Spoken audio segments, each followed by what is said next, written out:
பரமசிவன் ஃபாத்திமா திரைப்படத்தினுடைய பாடல் வெளியீட்டு விழாவிற்கு வருகை தந்திருக்கிற அச்சு ஊடக காட்சி ஊடக அன்பு உறவுகள் அனைவருக்கும் மேடையிலே அமர்ந்திருக்கிற பெருமக்கள், கலைஞர்கள், அரங்கை நிறைத்து அமர்ந்திருக்கிற என் அன்பு சொந்தங்கள் அனைவருக்கும் என்னுடைய அன்பும் வணக்கமும்.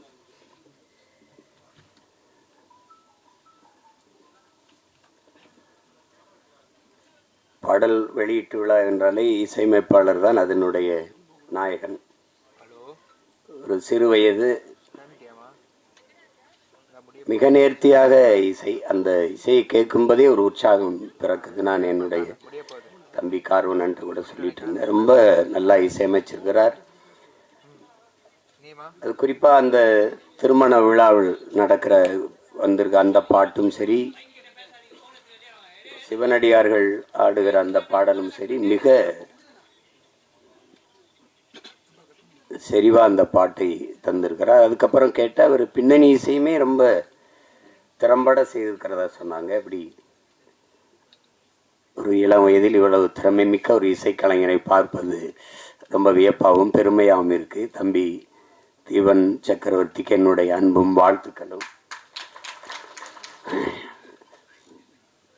பாடலுக்கு மெட்டுக்கு எழுதுவது என்பது ஒரு எவ்வளவு கடினமானது என்பது தெரியும். அதில் என்னுடைய தம்பி ஏகாதேசி ரொம்ப இளம் வயதிலிருந்து நான் அறிவேன், என்னையும் அவன் அறிவான். கம்யூனிச இயக்கங்களில்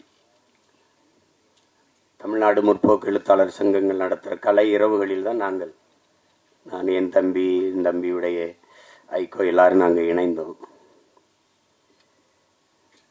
இணைத்தது ஒரு கொள்கை உறவு, அதை தாண்டி எங்களுக்கு இரத்த உறவு எல்லாம். தம்பி கார்வண்ணன் குறிப்பிட்டது மாதிரி ஏகாதேசி என்றாலே அந்த ஆத்தாவும் சேல அந்த ஆகாயத்தை போல பாடலை யாரும் மறக்க முடியாது. அது இந்த தமிழ்நாடு தாண்டி உலகம் முழுமைக்கும் போய் சேர்ந்த ஒரு உன்னதமான ஒரு காவிய படைப்பு தான் சொல்லணும். தாயினுடைய அன்பை அந்த சேலையை வச்சு அவன் சொல்லியிருக்கிற விதம் அவன் ஆகச்சிறந்த கவிஞன் என்பதை காட்டும். அதுக்கப்புறம் நிறைய திரைப்படத்தில் பாடல்கள் எழுதிட்டான். இந்த படத்தில் பாடல் எழுதிப்பது எனக்கு பெருமை, ரொம்ப மகிழ்ச்சி. அது என்னுடைய தம்பி கார்வண்ணன் படத்தில் ஒரு வளர்ந்து வருகிற இளைய இசையமைப்பாளரோடு ஒளிப்பதிவாளர் என் தம்பி துரைமுருகன் தான் அந்த காணொலியை காட்டினார். அந்த முன்னோட்டத்தை அது எடுத்தோன்னே கேட்டது, இது யார் ஒளிப்பதிவுன்னு. ஏன்னா எனக்கு தெரியும் இது அப்படின்னு. அது சுகுமாரனோடனே அதான் நினச்சேன் அப்படின்னு. அவனுடைய ஒளிப்பதிவு ரொம்ப சாதாரண ஒளிப்பட கலைஞனாக தான் வந்தான். அப்புறம் சேர்ந்து மிக குறுகிய காலத்துக்குள்ள அதை கற்றுக்கொண்டு தன்னுடைய திறமையை வளர்த்து சிறந்த ஒளிப்பதிவாளர்களில் ஒருவராக தன்னை நிலைநிறுத்திக்கிட்டான். அவனுடைய கும்கி ஆகட்டும், அதுக்கு முன்னாடி வந்த மைனா, 2 படமும் மிகச்சிறப்பா. கும்கியெல்லாம் ஒளிப்பதிவு அசாத்தியமாக செஞ்சிருப்பான். அது நிறைய ஆற்றலை வெளிப்படுத்தினா. அப்புறம் தம்பி சிவகார்த்திகன் நடித்த அந்த மான் கராத்தே அந்த படத்திலேயே அவன் ரொம்ப நல்லாயிருக்கும் ஒளிப்பதிவு. இதிலேயே பார்த்துருப்பீங்க, அந்த அதிகாலை அந்த ஒளியை உள்வாங்கி அவன் பதிவு செஞ்ச விதம், அந்த சூரிய ஒளியை உள்வாங்கி பதிவு செஞ்ச விதமெல்லாம் அவ்வளவு அழகாக இருக்கும். அந்த காடுகளில் வயல்வெளிகளில் அவனுடைய கருவி பயணித்து போகிற இது அவ்வளவு தெளிவாக இருக்கும். அது பேசிய தொகுத்து வழங்கியவர்களோட சொன்னாங்க, அவர் சுருக்கமாக பேசிட்டாருன்னு. அவர் தான் மொத்தமாகவே தன்னுடைய ஒளிப்பதிவு கண்களால் பேசிட்டாப்புல. என்னுடைய தம்பி என்பதில் எனக்கு ரொம்ப பெருமை. அவன் தம்பினா சும்மா தம்பி இல்லை, சொந்தமான தம்பி. அவனுடைய அண்ணனும் ஒளிப்பதிவாளர் தான். அவனும் நிழல் பட ஒளிப்பட கலைஞனாக திரைப்பி மிகப்பெரிய ஒளிப்பதிவாளராக பல படங்களை செஞ்சு என் தம்பி ஜீவனுடைய தம்பி தான் என் தம்பி சுகுமார் அவர்கள். அப்போ இதில் நடித்திருக்கிற கலைஞர்கள் என்னுடைய அண்ணன் மனோஜ்குமார் அவர்கள் மிகச்சிறந்த வெற்றி படங்களை கொடுத்தார். மண்ணுக்குள் வைரம்னா அவரே ஒரு மண்ணுக்குள் வைரம்தான். முதல் படத்தில் அவ்வளவு ஒரு துணிவோடு ஒரு கதையை தொடுவதற்கு ரொம்ப துணிச்சல் வேணும். அதில் உங்களுக்கு தெரியும் எங்களுக்கு என்ன உறவு என்னன்ட்டு. ஆனால் அவர் எங்கள் அப்பாவிடமிருந்து வெளியில் வந்து மண்ணுக்குள் வைரம் படத்தை எடுத்து அந்த படத்தில் ரொம்ப சிறப்பாக இருக்கும். படம், உரையாடல், எல்லா கதாபாத்திரம்லாம். முதல் படத்திலே நடிகர் திலத்தை இயக்குறதுன்னா அது சாதாரண இதில்லை என்ன. ஆமாம், எங்கள் அப்பா என்ன பாடுபடுவார் பசுமொழில். முதல் மரியாதை எப்படின்னு தெரியாது, நான் தான் அதுக்கு எழுத்தாளர். என்ன சொன்னாலும் எங்கள் அப்பா வந்து உரையாடலை ஏற்றுக்க மாட்டாப்ல. 2 பேருக்கு ரொம்ப நேரம் சண்டை நடக்கும். அங்கே நாற்காலியில் எங்கள் ஐயா என்னையே பார்த்துருப்பார். என் மேலே ரொம்ப அன்பு. என்னதான் ஐயா பிரச்சனை உனக்கும் உங்கள் அப்பனுக்கும் அப்படின்னாரு. இல்லைங்க, நான் என்ன எழுதி கொடுத்தாலும் அதை வேணான்னு கிழிச்சு போட்டுறாரு, தூர போட்டுறாரு. என்ன நீ என்ன நினைக்கிற, நான் என்ன பேசணும்னு நினைக்கிறேன், என்கிட்ட சொல்லு, நான் பேசிவிட்டேன். அவ அது சொல்லிடுவோம். காட்சி நடந்து வரல இந்த இடத்துல எங்கள் ஐயா எங்கள் அப்பா என்ன ஒன்றார், கட் ஓகே அப்படின்ட்டு போயிடுவாப்ல. ஏழை சொன்னோன்னே எங்கள் ஐயா அந்த வேட்டி எடுத்து தொடச்சிட்டு இப்படி தேடுவோம். அப்புறம் நான் அந்த கூட்டத்தில் நிற்பேன், இப்படி பார்த்துட்டு ஓகே அப்படின்னு கேட்பார். ஏன்னா நான் நீ சொன்னது வந்துடுச்சா அப்படின்னு. ஓகே அப்படின்னு. இவர் 2-3 தடவை இது நடந்துக்கிட்டு இருக்குது. எங்கள் அப்பா கவனிக்கல. ஒரு தடவை நம்ம ஓகே சொன்ன பிறகு வேற யார்கிட்ட ஓகே கேட்குறாரு, யாரு அப்படின்னா அப்படி திரும்பி பார்த்தா கூட்டத்தில் நான் உடனே இங்க என்ன நடக்குது அப்படின்னு நான் ஒரு பக்கம் ஓட, எங்க ஐயா ஒரு பக்கம் ஓடி தெரிச்சு. அப்புறம் அது மாதிரி அவர்கிட்ட அந்த பெரிய மேதையை வந்து முதல் படத்துல இயக்குறது என்பது சாதாரண ஒரு பெரிய வாய்ப்பு. மண்ணுக்குள் வைரம்னா வைரம் தான். அதுக்கப்புறம் எங்க அண்ணன் எவ்வளோ வணிக படங்கள் எடுத்துட்டாங்க, பெரிய வெற்றி படங்கள் எல்லாம் கொடுத்துட்டாங்க. இப்படிப்பட்ட ஒரு படைப்பாளி இதில் நடிச்சிருக்காங்க. அப்புறம் எங்கள் அண்ணன் தேனப்பன் எவ்வளோ பெரிய படங்களை தயாரித்தாங்க. அவை தன்மையெல்லாம் எங்கள் அண்ணனுடைய தயாரிப்பு தான். இப்போ பார்த்தா எங்கள் அண்ணனை பார்க்குறதுன்னா நம்ம படங்களில் பார்த்துக்கிற வேண்டியது இருக்குது. இப்போ நடிக்க வந்துட்டாங்க. ஆனாலும் எங்கள் அண்ணனை வந்து அவர் குணத்திற்கும் அவர் படத்தில் நடிக்கிறது வில்லனா நடிக்கிறாரு, சகிக்க முடியல. எங்கள் அண்ணனா வில்லனா எதுக்கு நடிக்கணும் அப்படின்ட்டு. அவ்வளவு நல்ல மனிதன். தேனப்பன் வந்து ஒரு சிறந்த தயாரிப்பாளர், சிறந்த நடிகர்களோட மிகச்சிறந்த நிர்வாகி. அதனால தான் எங்கள் அண்ணன் கமலஹாசன்லாம் அவரை கூடவே வச்சுருந்தாப்புல. அப்படிப்பட்ட ஒரு திறமையான ஒரு மனிதர் எங்கள் அண்ணன் தேனப்பன் அவர்கள். அதுக்கப்புறம் எங்கள் ஐயா மகன் தொகுப்பாளர் சொன்னாங்க, உங்களுடைய தமிழ் ரொம்ப நல்லா இருக்குது அப்படின்னு. தமிழ் கடலின் மகன் வந்து தமிழ் பேசலைன்னா அப்புறம் என்ன இருக்குது சொல்லுங்கள். எங்கள் அப்பா, நான் அப்பான்னு தான் சொல்லுவேன்.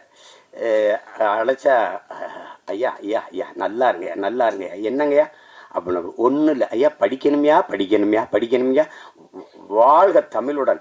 எல்லாரும் நம்ம வணக்கம் ஹலோ இப்படி தானே அழைப்பு எடுப்போம். நான் அழைச்சவன நான் தானே தெரிஞ்சிடும். வாழ்க தமிழுடன் சொல்லுங்கய்யா அப்படி பேசுவோம். அவ்வளவு ஒரு அன்பு. தமிழ் கடல்னா தமிழ் கடல் தான். ஒன்று சொல்கிறேன், நானே எங்கள் ஐயா மைனும் நான் தம்பி படம் இயக்குறேன். நாங்கள் எல்லாம் ஒன்றா பணி செய்கிறோம். அதில் கவி பேரரசு முத்தமிழ் பேரறிஞர் ஐயா வைரமுத்துக்கிட்ட பாடல் வாங்க போகிறோம் 2 பேரும் இல்லையா ஐயம்மனே. அப்போ இங்கே இருக்குது ட்ரஸ்ட்புரத்தில்.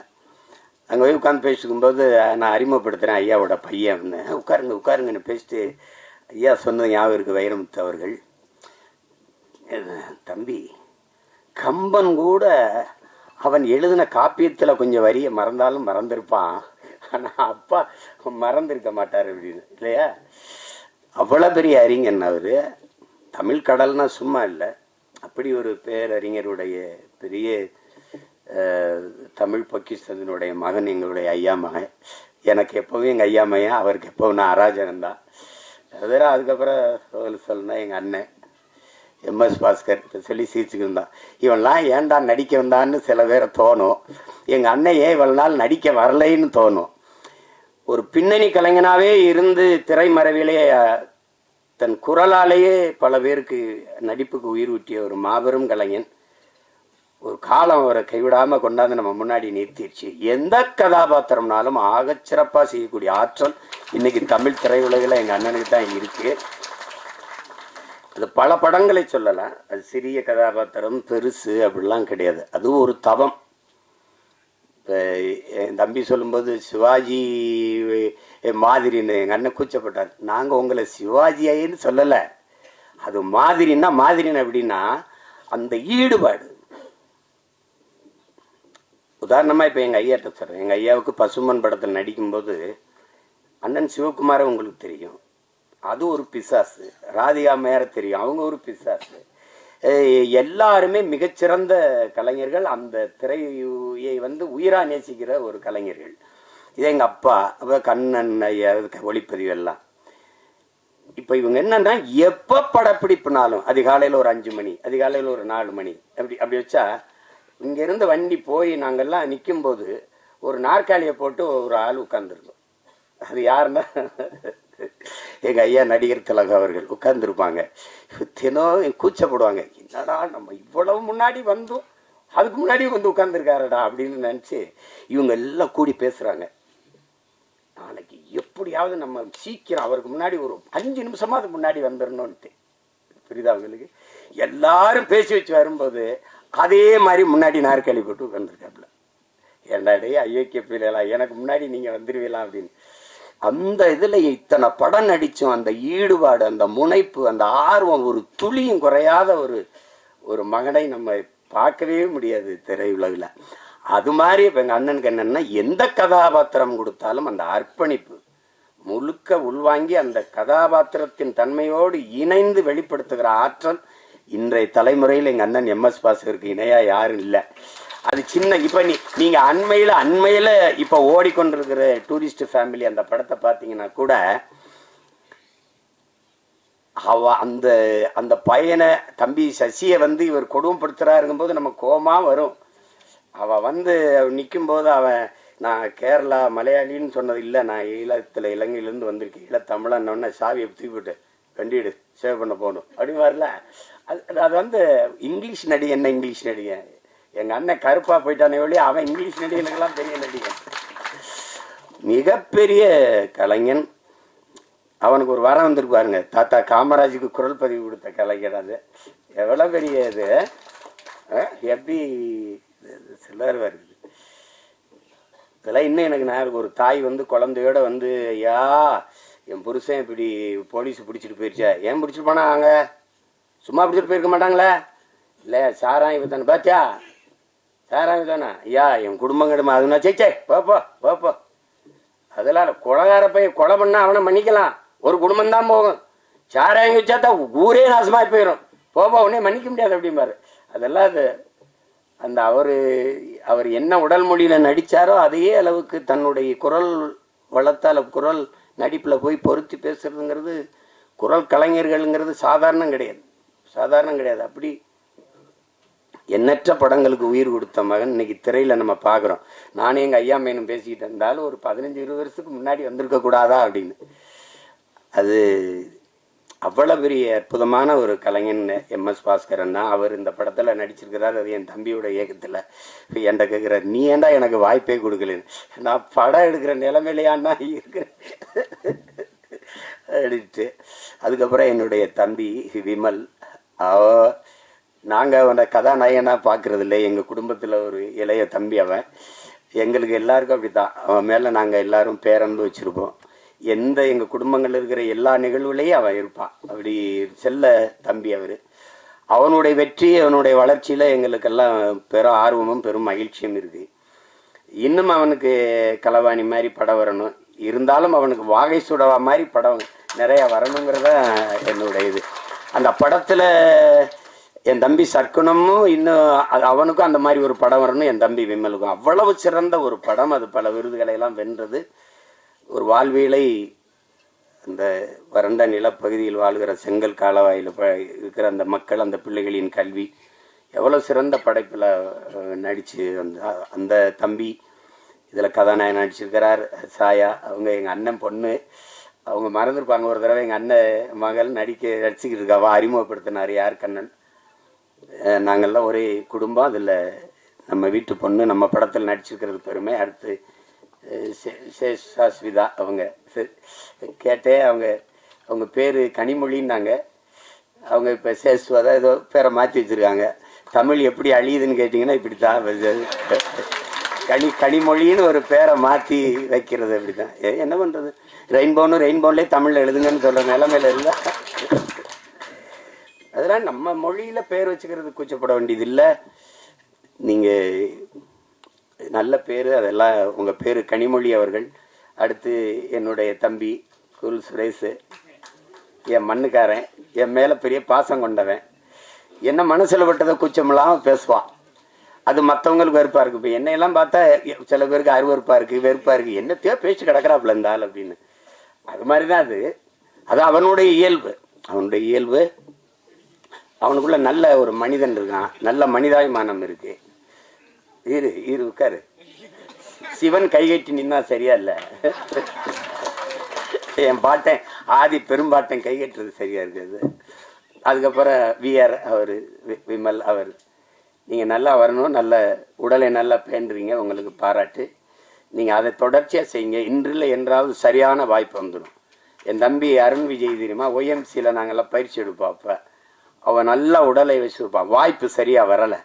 நான் சொன்னேன், நீ இதை மட்டும் சரியாக செஞ்சுக்கிட்டே இரு, ஒரு நாள் நீ சரியான இடத்துக்கு வந்து வென்றுவாங்க. அதே மாதிரி அவனுக்கு படம் வந்து அடிச்சிட்டான். தடயம் அந்த படங்கள்லாம் வந்து குற்றம் 23 அடிச்சிட்டான். அதனால அதை மட்டும் சரியாகுங்க. உங்களுக்கு ஒரு சான்று உட்காருங்க சார். எனக்கு எங்கள் அண்ணன் சரத்குமாரை நான் அண்ணன் தான் கூப்பிடுவேன். நாங்கள் ரொம்ப நெருக்கம். விண்ணூர்தி நிலையத்தில் சந்தித்தோம். இப்போ பொன்னியின் செல்வன் வெளியாயிடுச்சு. உனக்கு இந்த வயசில் ஐஸ்வர்யா ராய் ஜோடி கேட்குது அப்படின்னு. டே உனக்கு பொறாமேடா. அவர் சார் டே உடலை நல்லா வச்சுக்கிட்டான், எந்த வயசுலையும் சாதிக்கலாம்டாங்கல்ல. அதை தான் எல்லாருக்கும் சொல்கிறாங்க. நம்பிக்கையோடு இருங்க, சாதிக்கலாம். அப்புறம் எல்லாரையும் சொல்லிட்டேன். தம்பி பூவன் படத்தொகுப்பாளர். அதுக்கப்புறம் அம்மா ஆதிரா அவர்கள், அவங்க எங்கள் ஊர் பொண்ணவங்க, பாண்டிச்செல்வி அவங்கள வந்து இன்னைக்கு பார்த்தாலும் அந்த மருது படத்தில் 2 கையிலையும் கம்பெடுத்து சுற்றுறதா இந்த காட்சி தான் எனக்கு ஞாபகத்துக்கு வருது. ரொம்ப அருமையான பெண்மணி. நமக்கு தமிழ் திரையுல கிடைச்ச ஒரு இயல்பான முகம், இயல்பான நடிப்பை வெளிப்படுத்தக்கூடிய ஒரு திறமையான கலைஞர் அவங்களுக்கு என்னுடைய அன்பும் வாழ்த்துக்களும். எல்லாரையும் சொல்லிட்டேன்னு நினைக்கிறேன். என் தம்பி சுகுமார் இருக்கான். திரையுலகத்தை தாண்டி நடிப்பு, இதை தாண்டி என் மேல் அன்பு கொண்ட ஒருத்தன். அவனுக்கு மொழி இனப்பற்று அதிகம். காதல் படத்தில் இருந்தே தம்பி சுகு எனக்கு தெரியும். அப்புறம் மகேந்திரன் சிறந்த கலைஞன். அவனுக்கு வாய்ப்பு சரியாக அமையலை. அவன் நடித்த சல்லியர்னு படம் இருக்குது, சல்லியர்கள். அதில் அவன் தான் கதாநாயகன். மிகச்சிறப்பாக நடிச்சிருப்பான். இருக்கானா போயிட்டான். மகேந்திரன் ரொம்ப சிறப்பாக நடிச்சிருப்பான். ஒரு போராளியாக வந்திருப்பான். அவருக்கு காலம் இருக்குது, எங்கே போயிருப்பது. நல்ல திறமையான கலைஞன். அப்புறம் என் தம்பி துரைமுருகன் சரி, அவன் சமூக பற்றாளர், சமூக ஆர்வலர். ஆமாம், என் தம்பி கிடாரி அப்படின்னா உங்களுக்கு தெரியும். அது காலையில் கிடாரி மாடுகள் நாங்கள் சொல்லுவோம். அது ஒரு திமிர் எடுத்த தெனவெடுத்தது அது சொல்லுவோம். அது கிடாரி படத்தில் ரொம்ப அருமையான இது கையாண்டிருக்கு. குறிப்பாக எங்கள் அண்ணன் வேல ராமூர்த்தியுடைய கதாபாத்திரம் எனக்கு இன்னும் மனசில் இருக்குது. தம்பி பிரசாத் முருகேசன் அவர்கள். அதை நாங்கள்லாம் அந்த படத்தை பார்த்து யார் இயக்குனர்னு நான் எங்கள் ஐயா மேனும் பேசி பார்ப்பேன். மத்தகம் பார்த்துட்டு தான் கேட்ட ஐயா மேனை, யார் ஐயா மேனை இவ்வளவு சிறப்பாக எடுத்துருக்கு, எங்கள் கிடாரி பட இயக்குனர் தானோன்னா அதுக்கப்புறம் நானே அழைச்சி பேசி வாழ்த்தினேன். ரொம்ப திறம்பட்ட. அவனுக்கு என் மேலே அன்பு இருக்கு இல்லையோ, அவனுடைய மகனுக்கு என் மேலே பேரன்பும் பிடிப்போம். என்னை பார்க்கறதுக்காக வந்திருக்கான்னாங்க. நான் அவனை சந்திக்கணும். இது எல்லாரையும் சொல்லிட்டேன். என்னுடைய தம்பி கார்வண்ணனை பற்றி உங்களுக்கு சொல்லணும். நாங்கள் அவர் எந்த திசையில் இருந்தார், நான் எந்த திசையில் இருந்தேன்னு தெரியல. ஆனால் எங்களை ஒரு உணர்வு இணைக்குது. அது எங்களுடைய மொழி இனப்பற்று. அப்போ அவர் எடுத்த படங்கள், இப்போதானே படம் பார்க்கும்போது அவர் பெட்டிக்கடை முதல் படம், அதுவும் கிராமத்தில் நடந்த அனுபவத்தில் எடுத்தது தான். அதுக்கப்புறம் தமிழ் குடிமகன், அது என் தம்பி துறை சொன்ன மாதிரி ஒடுக்கப்பட்ட தமிழ் சமூகத்தினுடைய நிலையை, இன்றைக்கு அந்த நிலை இருக்குது அப்படிங்கிறத படம் எடுத்தார். என்னுடைய தம்பி சேரன் அவர்கள் நடிச்சிருந்தாங்க. ரொம்ப அருமையான படம். நான் திரையில் பார்க்க முடியல, தொலைக்காட்சியில் தான் அந்த பார்த்தேன். அதை பார்த்துட்டு நான் பாராட்டி வாழ்த்து அறிக்கையெல்லாம் கொடுத்தேன். ரொம்ப சிறப்பாக இயக்கியிருந்தார். அது உரையாடல்கள், திரைக்கதை, போக்கு எல்லாமே மிக நேர்த்தியாக இருந்தது. அடுத்தது இப்போ இந்த படம் வந்து மிக சிறப்பாக வரும்னு நினைக்கிறேன். அவர் தொடர்றது ஒரு பிரச்சனையை, அந்த பிரச்சனையை பயந்து பயந்து தான் அதை சரி செய்ய முடியாமையே போயிடுது. அது ஒரு சமூகத்தில் இருக்கிற பெரிய அவலம் தான். சில இதை பேச மறந்துடும் இல்லையா? மேல்பாதி மங்கலத்தில் கோயிலுக்குள்ள விடலைன்னா நமக்கு எதுக்கு பிரச்சனைன்னு நினைக்கிறாங்க.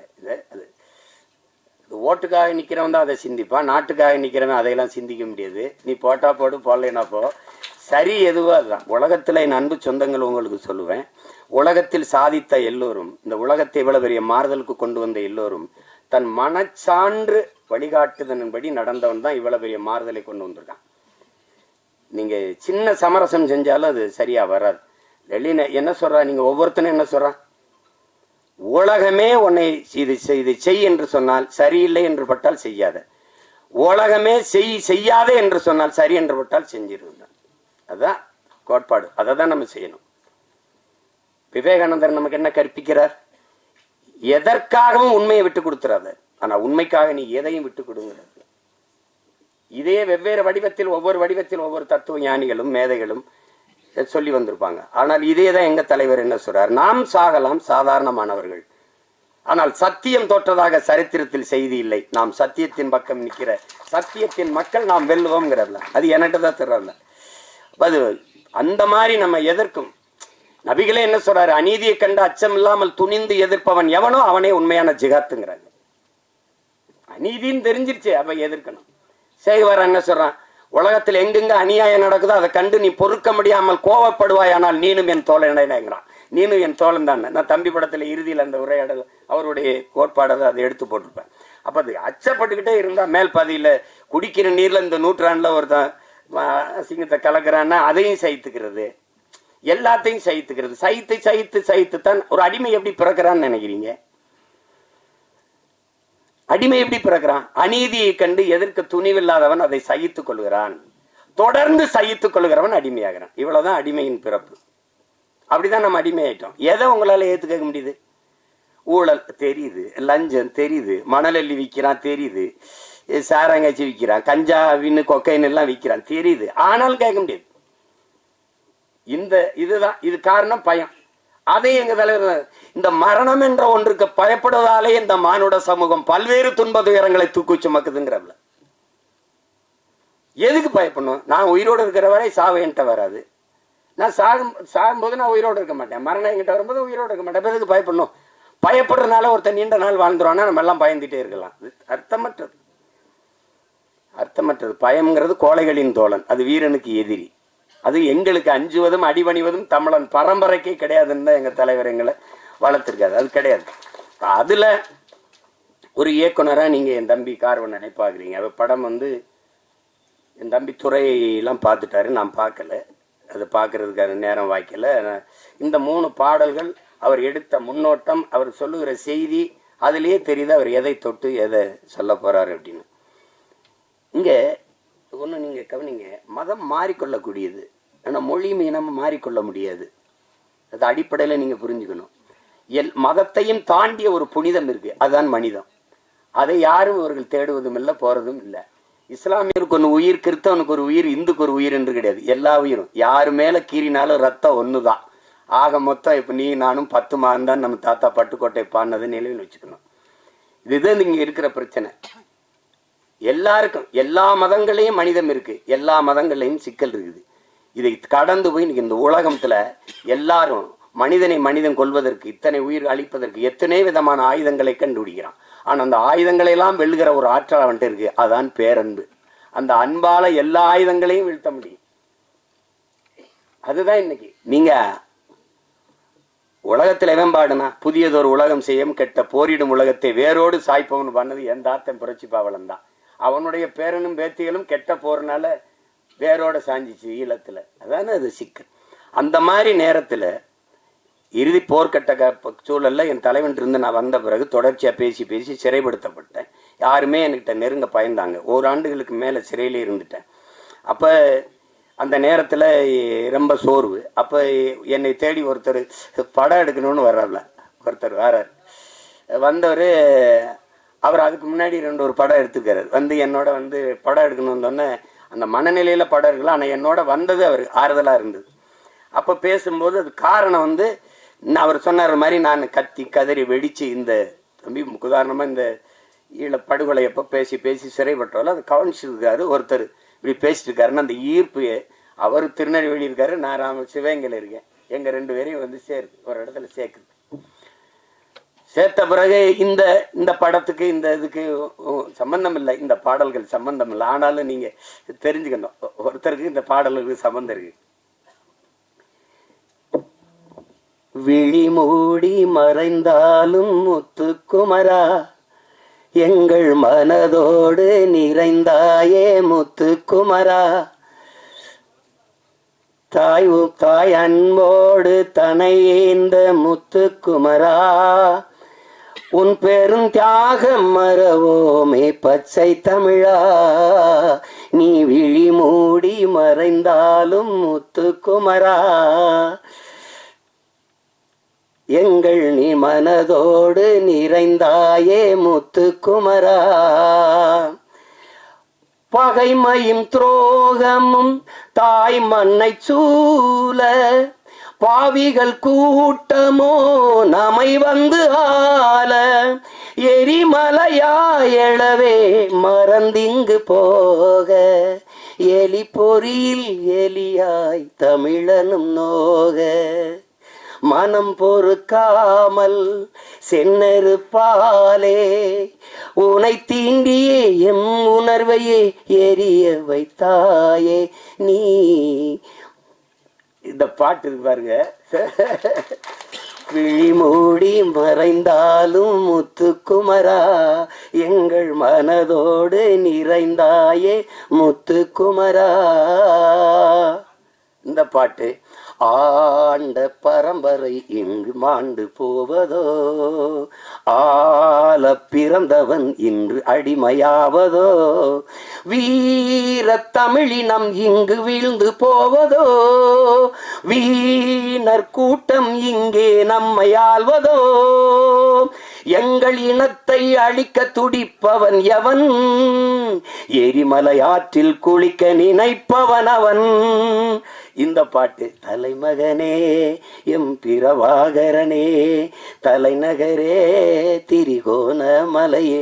இந்த பாடல்கள் வந்து இன்னைக்கு தமிழ்நாட்டில் எல்லா இடங்களையும் ஒலிக்குது. எங்களுடைய இன உணர்வுள்ள மக்கள் கூட்டங்களில் இது பரவலாக கேட்கப்படுது. எங்களுடைய கட்சி பாடலில் இது ஒரு கொள்கை பாடலாக பரப்பப்படுது. இந்த பாட்டை வந்து 2010ஆம் ஆண்டு இதை தயாரித்து நாங்கள் செய்கிறோம். இது தம்பி இசைவேந்தன் ஒரு தம்பி எழுதின பாட்டை என்னுடைய அன்பு மைத்தினர் கவிதாஞ்சனை வச்சு இந்த பாடல்களை பதிவு செஞ்சோம். அதுக்கு அன்றைக்கே 10 லட்சம் ரூபாயை செலவழித்து இந்த பாட்டை பதிவு செய்து கொடுத்த தம்பி தான் என்னுடைய ஆறுயிர் தம்பி கார்வண்ணன் அவர்கள். அவனுக்கு இந்த மொழி மீதும் இனத்தின் மீதும் இருக்கிற பற்றுக்கு இதுவே உங்களுக்கு ஒரு சான்று. நாங்கள் 2 பேரும் இணைந்தோம் அப்படின்னா மொழி அழிந்தால் இனம் அழிந்து விடும். தமிழ் இல்லைனால் தமிழர் இல்லை, தமிழர் என்ற இனம் இல்லைன்னா நாடு இல்லை, அவ்வளவுதான். இங்க எல்லாரும் தமிழ் தேசிய அரசியல், தமிழ் தேசிய அரசியல்னா ஒரு தீண்டத்தகாத வார்த்தை போலவும் வேற்றுக்கிற சொல்பவனும் மொழி காக்க, இனம் காக்க, மண் காக்க, மண்ணின் வளம் காக்க, மண்ணின் மக்களின் நலம் காக்க, அந்த மக்களின் மானம் காக்க ஒரு அரசியல் இருக்கு. அந்த அரசியல் தான் தமிழ் தேச அரசியல். இதெல்லாம் தேவையில்லைன்னா இது தேவையில்லை. அதான் சொல்றேன்ல, இது தேவை. எங்கள் முன்னவர்கள் கே.பி. விஸ்வநாதனோ, அண்ணல் தங்கவோ, மறைமலையடிகளோ, அல்லது சிவானந்தமோ, சிங்காரவேலரோ, ரெட்டமலை சீனிவாசனோ, ஐத்தியாச பண்டிதரோ, மாப்போசியோ, சீபா ஆதித்தனாரோ வரும்போது அவனுடைய பேரன் சீமா நிற்கிற புறச்சுழல் இல்லை. அன்னைக்கு காவிரியில் தண்ணி கேட்டால் அடிச்சு விரட்டல, அன்னைக்கு கச்சத்தையை பறித்து கொடுத்துட்டு சுட்டு சுட்டு 840 மீன் வந்து சுட்டு போடல. மீத்தேன் எடுக்கணும், என் பூமி தாய் ஈரக்கொலை அறுக்கலை, அணுவுல ஸ்டெர்லைட்னு இப்படி நச்சு ஆலைகளை நிறுவி எங்களை கொல்லலை. எதை தேடினாலும் இந்த அரசியல் தேவைப்படுது. தேவைதான் கண்டுபிடிப்பின் தான். இந்த அரசியல் வேணுமா, ஜெயிக்குமா ஜெயிக்காதா, அதை விட தேவையா தேவையில்லையா, அதுதான் கோட்பாடு. அப்போ அந்த அடிப்படையில் நாங்கள் இணைந்து பணி செய்தோம். என் தம்பி என்னோட ஒரு தம்பியாகும், உணர்வால் இணைந்தாலும் உறவான ஒரு உயிரான தம்பியா எனக்கு முதன்மை தளபதியா களத்தில் நின்னா என் தம்பி கார்வண்ணன். அவன் நாங்குநேரி தொகுதியில் 2016ஆம் ஆண்டு நாங்கள் 234 சீமா வர்றாப்புல 234 பேர் முதல்ல இருக்கானா கட்சியிலன்னு கேட்டாலாம் இருக்கு. இப்ப மறுபடியும் போட போறானா தனிச்சுன்னு கேட்கறாலும் இருக்குது. அப்ப போட்டோம். அதுல நாங்குநேரியில ஒரு தளபதியா நின்று களத்துல பணி செய்தவன் என்னுடைய தம்பி கார்வண்ணன். வெறும் திரைப்பட இயக்குனர் நினைச்சுக்கிங்க, அவனுக்குள்ள இருக்கிற போர்க்குணம் தான் இந்த மாதிரி கதைகளை தொடணும்ட்டு. அன்னைக்கு அவனுக்கு ஆதரவு இல்லை, இன்னைக்கு அண்ணன் இருக்கு, அண்ணனுக்கு பின்னாடி பெரிய படை இருக்கு, அதனால அவ ஒன்றும் இல்லை. இது திரையரங்கு கிடைக்குமா கிடைக்காதான்னு ஒரு அச்சப்படுற சூழல்ல நம்மளை தள்ளி விட்டுருக்காங்க. அதெல்லாம் மாறும். அதுக்கு ஒரு காலம் வருது. காலம் வரும் என்று காத்திருந்த தலைவனின் பிள்ளைகள் இல்லை, எங்களுக்கான காலத்தை உருவாக்கிய தலைவனின் பிள்ளைகள் நாங்க. எல்லாரும் நீரின் போக்குல நீரில் நீஞ்சினவங்க இருக்கான், நெருப்பாற்றில் நீஞ்சியவன் எங்கள் தலைவன், அவன் பிள்ளைகள் நாங்க. இதெல்லாம் ஒன்றும் இல்லை. உங்களுக்கு எல்லாருக்கும் சொல்றதுக்கு முன்னாடி என்கிட்ட வந்து ஒரு தடவை பேசும்போது பேச்சுவாக்கில் சொல்றாப்புல, இந்த சாவு மனிதன் இந்த மரணம் ஒன்று பயப்படுறதுனாலதான் எல்லா சிக்கலையும் எதிர்கொள்ள வேண்டியது இருக்குதுன்னு ஒரு தடவை சொல்லிடுறாரு. திருப்பி தம்பி போறான் திருப்பி அப்படிங்கும்போது ஒரு தடவை சொல்றாரு, சாக துணிஞ்சிருங்க, எல்லாம் உங்களுக்கு சாதாரணமாயிருன்ட்டு. ஏன்னா சாக பயந்தவன் தரித்திரமாகிறான், சாக துணிஞ்சவனே சரித்திரமாகிறான். சான்று சாக்ரட்டிஸ் மரண தண்டனை விதிச்சாச்சு, அது குப்பியில வந்து விஷத்தை ஊற்றி வச்சாச்சு, 1 மணி நேரம் கழிச்சு குடிக்கலான்றான். யாரு? விஷத்தை ஊத்தினவன். வச்சு கை எடுக்கிறத எடுத்து குடிச்சிடல, சாவுக்கு பயப்படல.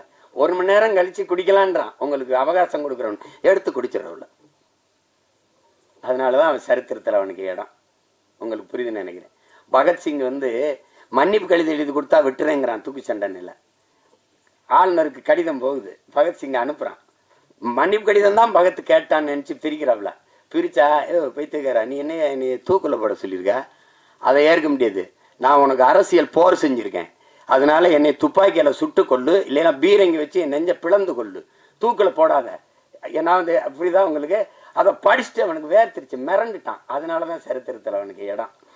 உங்களுக்கு புரியுதுன்னு நினைக்கிறேன். இவன் வந்து நண்பர்கள் சொல்றாங்க, பகத் நீ வெளியில வா, நம்ம வந்து இன்னும் வீரியமா போராடலாம், ஒரு மன்னிப்பு கடிதம் தானே எழுதி கொடுத்துட்டு வந்துருன்ட்டு. பகத் சொல்றான், எல்லாரையும் போலதான் எனக்கும் வாழணும்னு ஆசை இருக்கு, ஆனால் நான் வெளியில வந்து வீரியமா போராடுவதை விட இந்த மரண கயிற்றை துணிஞ்சு முத்தமிட்டன்னா பகத்தை போல வீரமிக்க மக்களை இந்த மண்ணின் விடுதலைக்கு பெற்றுத்தர வேண்டும் என்று எண்ணற்ற தாய்மார்கள் விரும்புவாங்க, அதனால நான் இந்த தூக்கு கயிறை முத்தமிடுறேன்ட்டு.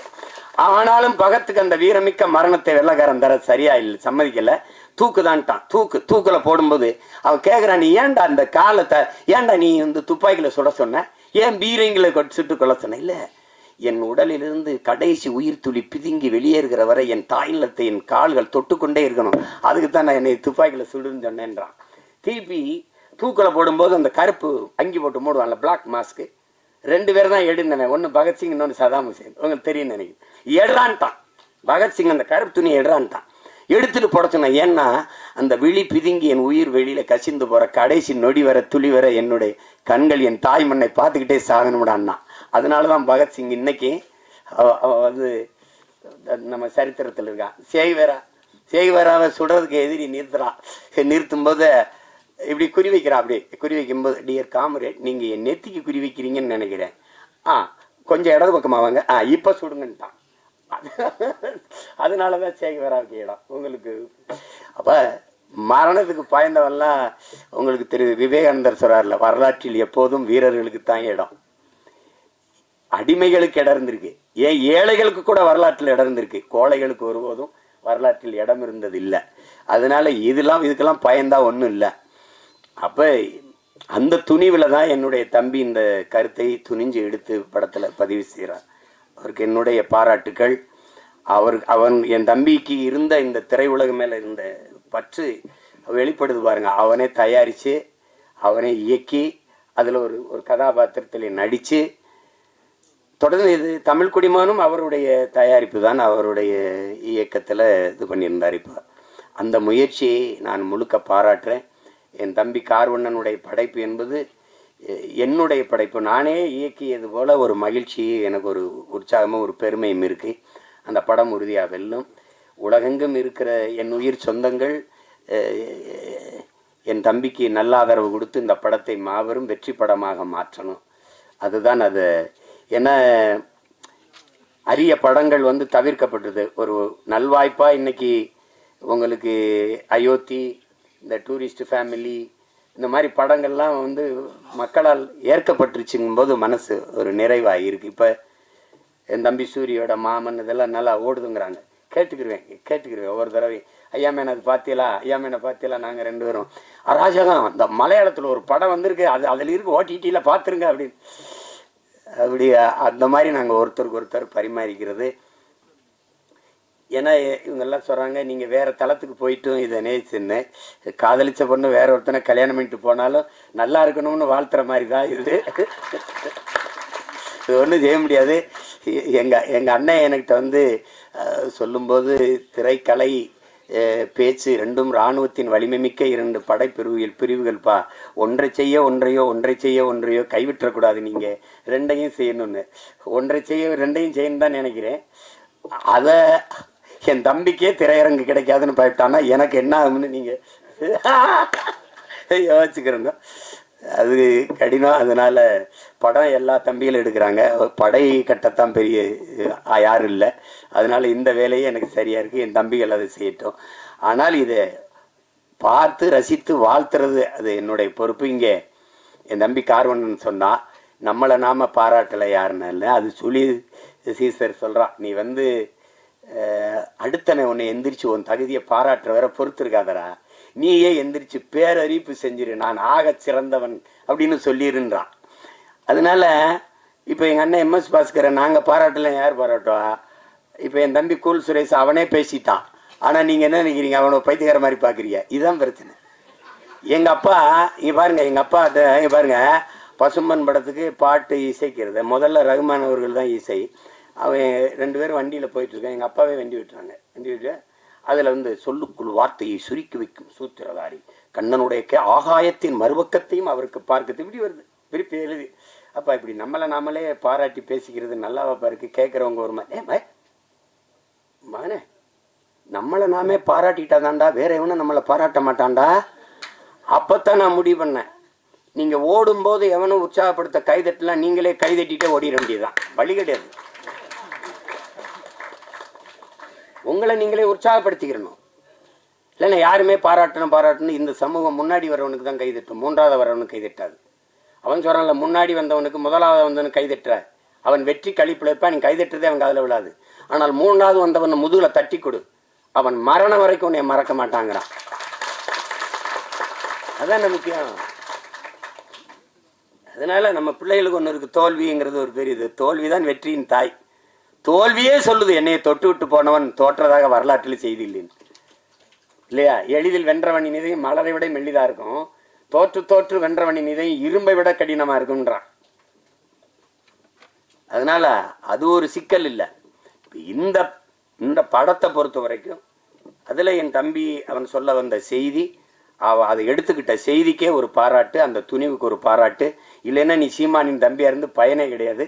அதனால உனக்கு பாராட்டு. உலகமெங்கும் இருக்கிற நம் உயிர் சொந்தங்கள் நல்ல திரைப்படத்தை ரசிக்கக்கூடிய, ஏற்று பாராட்டக்கூடிய, கொண்டாடக்கூடிய மக்கள், இங்கே நல்ல திரைப்படங்களை கொண்டு போய் சேர்த்த செய்தியின் தூதுவர்கள் இருக்கிறார்கள். இங்கே ஊடக உறவுகள் எல்லாம் மதிப்புமிக்க பெருமக்கள் எல்லாம் இருக்கிறாங்க. அவர்களுக்கெல்லாம் சிறந்த படத்தை பாராட்டி கொண்டு போய் சேர்க்கணுங்கிற பொறுப்பும் கடமையும் உள்ளவர்கள்.